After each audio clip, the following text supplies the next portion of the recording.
Сәлеметсіңдер ме балалар? Бүгінгі біздің тақырып қайта өңдеу. Перерабатывать. Жаңа сөздер, новые слова.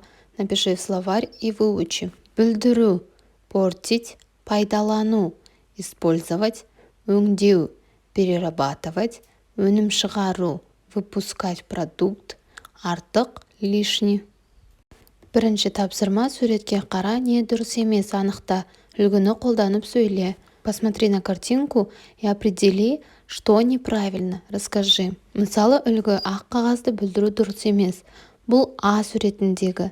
Ә суретінде: қоқысты қоқыс жәшігінің сыртына салған дұрыс емес. Б суретінде: анаға көмектеспегені дұрыс емес.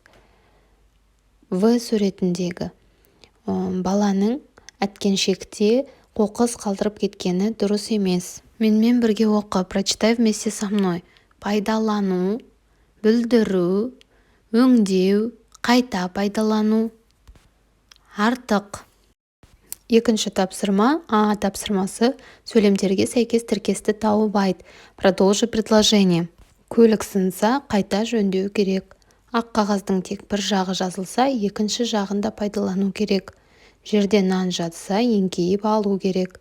Қоқыс салатын дорба тым толып кетсе, азайту керек. Қолданылған қағаз, пластик ыдыстарды қайта өңдеу керек.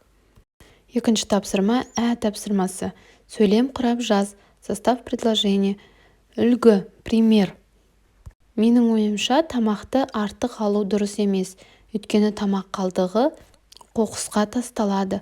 Сондықтан асты ысырап етуге болмайды. Менің ойымша, қағазды дұрыс пайдалану керек. Өйткені қағаз қоқысқа тасталады.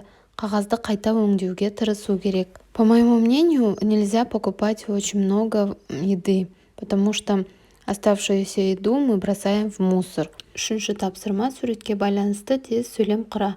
Қарсы топпен жарыс. Составь по картинкам предложение. Бөтелкені қайта өңдеу қажет.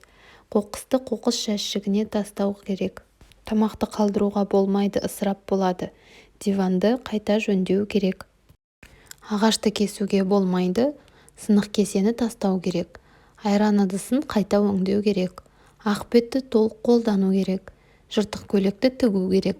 Көлікті жуу керек. На этом мы закончили урок. Подпишись на канал, чтобы не пропустить следующий урок. Спасибо за внимание. Осымен біздің сабағымыз аяқталды. Келесі сабақта кездескенше сау бол.